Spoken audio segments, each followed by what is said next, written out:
What's going on, guys? Danny here from Metal Couch, and 'tis the season for new albums getting released and new singles getting released and previews for said new albums getting released. Today we are going to be talking about the track by Iron Maiden that was released today, Speed of Light.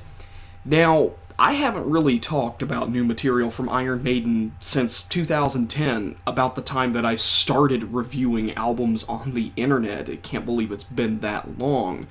And Book of Souls is somewhat anticipated in my book because I always keep an open mind when it comes to listening to Iron Maiden albums.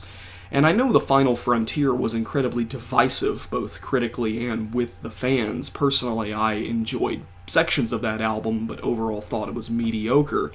And with Book of Souls, I have high hopes that they'll be able to deliver something better than The Final Frontier. Speed of Light was to be my introduction to this new album. I haven't read anything about it. I don't know anything about this album. I don't even know a complete track listing yet, even though I know it's probably out there somewhere. And they decided to put up a music video to accommodate this song. And going into the production in comparison to something like The Final Frontier, the vocal production is immediately better than the previous album. I know that was a very big criticism with the previous album, and I have to say that they took that criticism to heart and fixed the vocal production for Book of Souls, at least from this one song they have.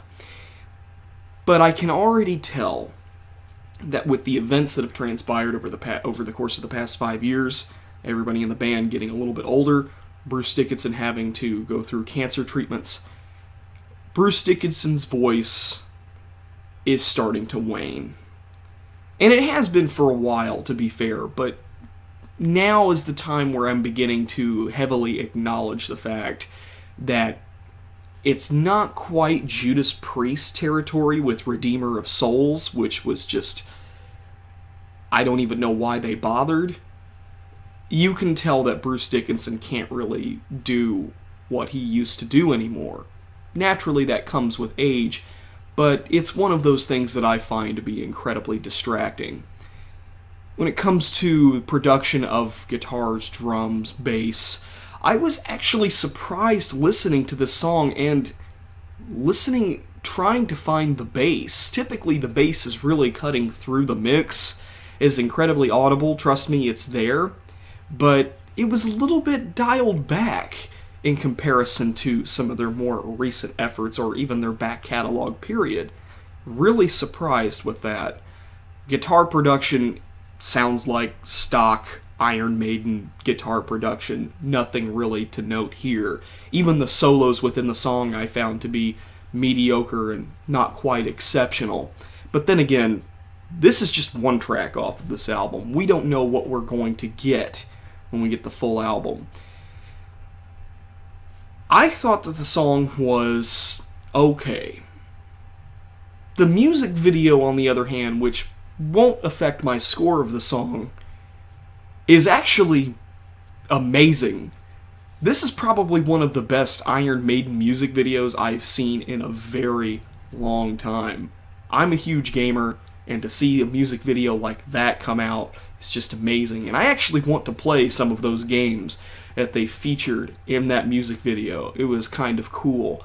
But overall, this song to me, as an introduction to Book of Souls, is just, that is an Iron Maiden single that's playing it safe, and they don't necessarily want to show their full hand.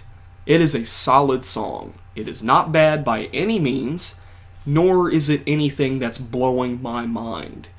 If I had to give this song a grade out of 10, I would give it a 7. It's better than average. It's not quite exceptional. It's good. And with that, I'm still looking forward to Book of Souls.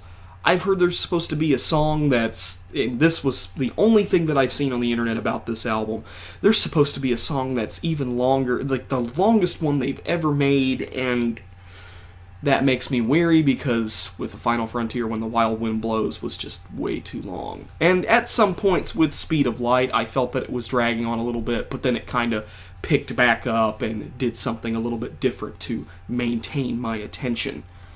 So, 7 out of 10 for me. What did you think about this track? Did you think it was good, bad? Let me know in the comment section below. Thanks a lot for watching. Danny here from Metal Couch, signing out.